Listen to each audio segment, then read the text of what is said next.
To je jak Šeherezáda, podívej. To je naše Šeherezáda. Co mám dělat? Vyfotit. Ty vole, tak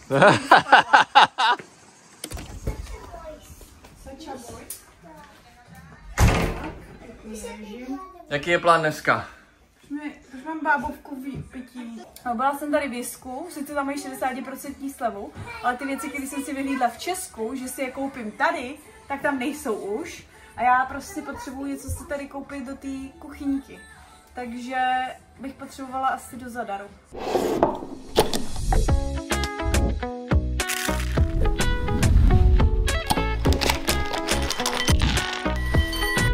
Když se spojí poctivé suroviny a vymazlená chuť, je každé sousto dobrodružství. Pochoutky od Mama Domiša, exploze chuti v každé lžičce. Ochutnejte na grizzly.cz/Mama Domiša. Takže přátelé, dneska tady mám parťáka. Co to se mnou vyjde? Tak co, dáš to se mnou? Jo? Kdo sledujete moje storíčka na Instagramu, tak víte, že Áňo se začal taky cvičit, že? Už si dává i incliny na běžeckém pásu a takhle. Takže já se to už Áňovi neříkal, ale tady půjdeme incline 45, Áňo. 45. Dáš to? Maximum dávám vždycky 9. No, tak tady dáme 45 incline. Vzali jsme si svoje činky. Bez nich to nedáme. Takže, no Áňo, ale když jsi říkal, že se přece chodí takhle, že u toho posiluješ, tak co, kde to vázne? Musíš, pořádajte bicák, ne, že to budeš máchat, zvedni ten bicák, takhle. No, tak. A takhle půjdeme celou cestu, jo? Proto jsme vzali ty činky. Myslíš, že půjdeme rovně, nebo tady doprava? Já chci začít s tím inclinem. Takže ty to chceš, dáš si ho? Jo. Tak jdem na to. To je frajer. Ježiš, tak to je super. To je nejlepší. Jdu s Áňou prostě na výšlap. To je super. To je krása, co? To není jak na běžeckém páse. Co? Tady to máš i s výhledem. Ano. Tak kolik dáme těch kilometrů, Áňo? 5. 5? Dneska dáš? Jo. Tak 10. Maximum jsem dal 3. Tak dáme 10. 7. Jo, dáš 7? To se tě ukecela, myslím, že řekneš ne? To bylo 36 na 45. Incline? Ano. Pardon. To má vypočítaný v hlavě. Schody, jo? No. A vidíš ty schody? Tady až dolů? Víš, jak tady až dolů? Tak pak zpátky si to dáme závod. Kdo to vyběhne první? Dobře.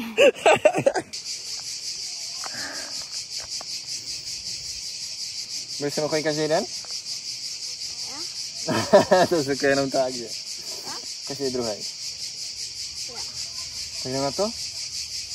Ty si taky napij. No jo, vidíš to mám zapomněl pít. Jsi neviděl, co? Jak se rozlížíš? Že uděláme prank na mámu. Jaký? Máma bude doma a ty tam půjdeš jako první. Já se někam schovám někde tam a ty řekneš mámě, že Anakin se ztratil. No, to bude mít radost teda. Áňo, nemáme PSko, nemůžeme si dát Fortnite. To je mámě, protože ona má v kufru trilion věcí. Trilion věcí. Ona prostě na jeden tam prostě musí mít make-up, auto, zrcadlo, celý stůl, Celý stůl. výživka, jen svoje a ne žádný PSko. To jsem PSko, Áňo. Jo, ty trpaslíky. Malinký.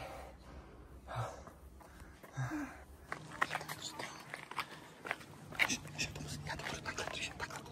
Ona neuvidí, že točím. Já to budu takhle. Jo. Tak.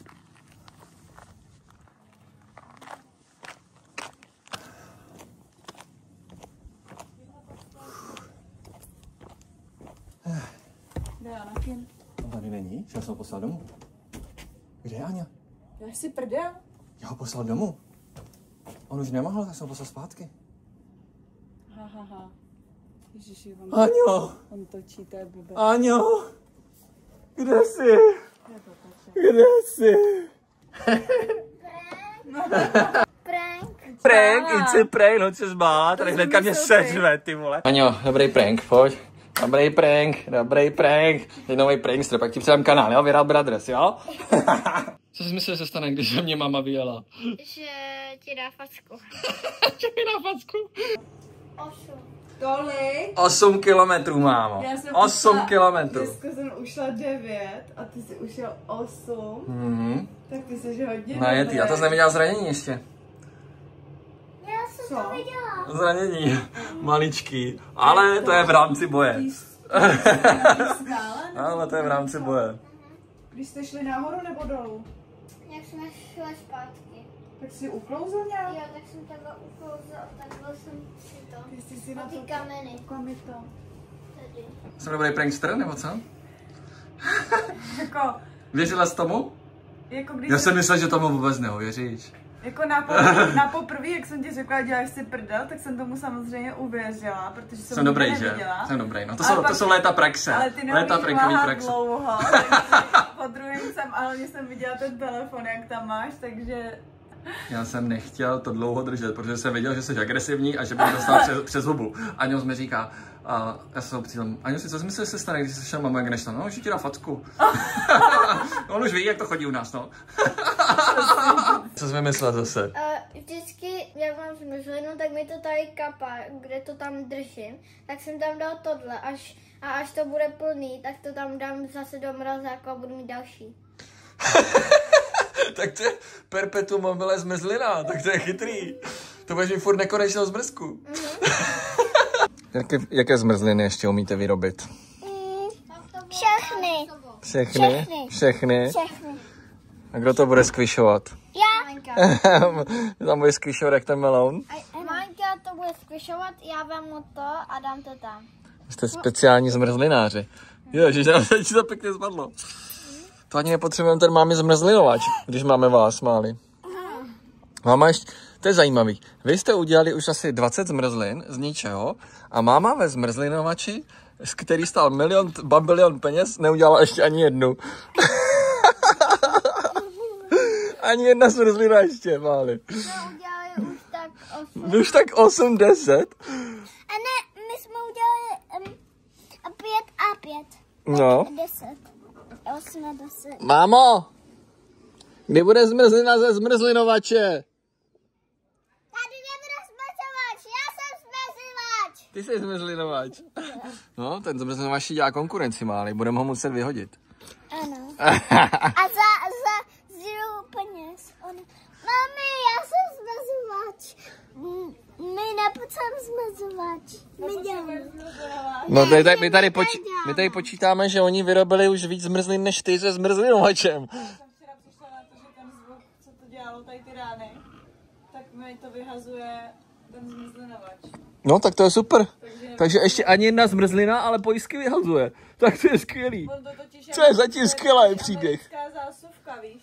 Já jsem musela mít sebou ten tak jestli to možná není... A uvidíme někdy nějakou zmrzlinu, nebo? No jo.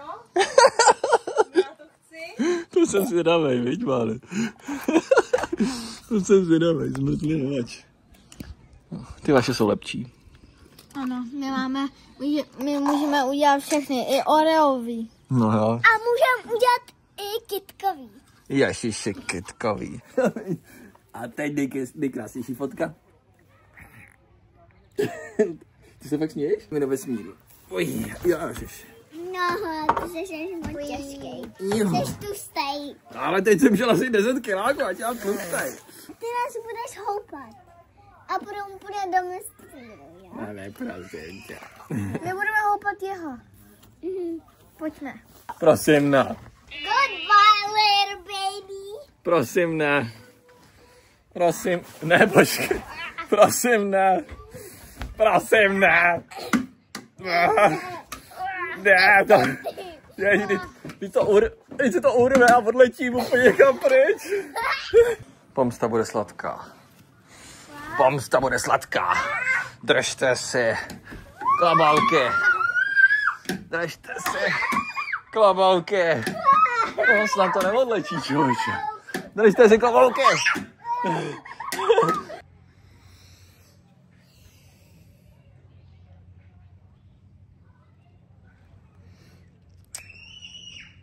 Ty jsou chtěli říct to lambána, a ty tady ten dřev.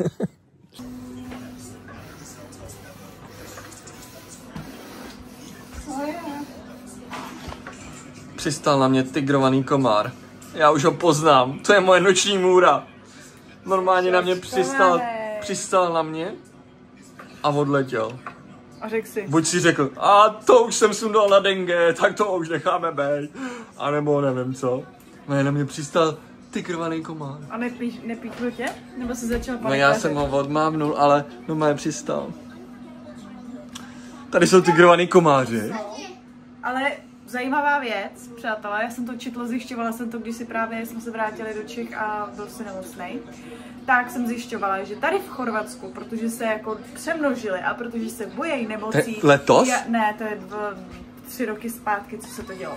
Tak prosím tě, oni normálně někde v laboratoři namnožili samečky a takzvaně jako vykastrovali, prostě udělali z nich to jako tak dělá, neplodný. to tak dělá. A dovezli je sem, tady je vypustili do přírody. Už mě asi píchá. Tady není.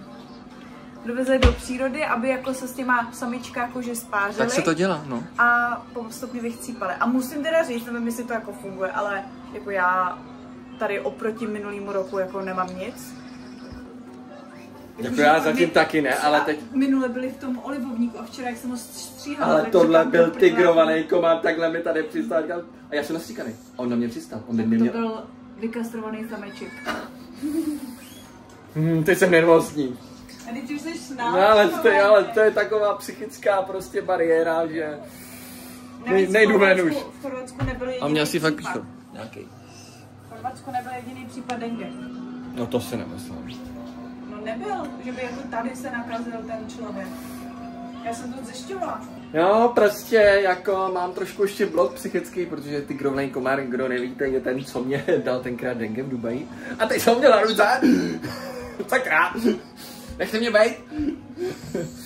Pojď večeře. No, ale to je přesně ono, to je přesně jejich čas, protože v podvečer, když zapadá sluníčko, tak je přesně jejich čas. A já tam sedím jak blbec, viď? No. To tady chodí na perníčky. No čo? Kdo to tady? S tímhle výhledem. Kdo to tady chodí? Pistáčů neví, to už máme jenom jedno. No já nevím, proč jsi vzal jenom jednu, že to má Máme jenom jedno, nejoblíbenější. nevyžírej to je fakt nejlepší ever. Já nemůžu si udělat. Máli, vyžírá to máma, musíme to schovat. Ať vám to zbyde. Máma to sní. No, to je mi jasný.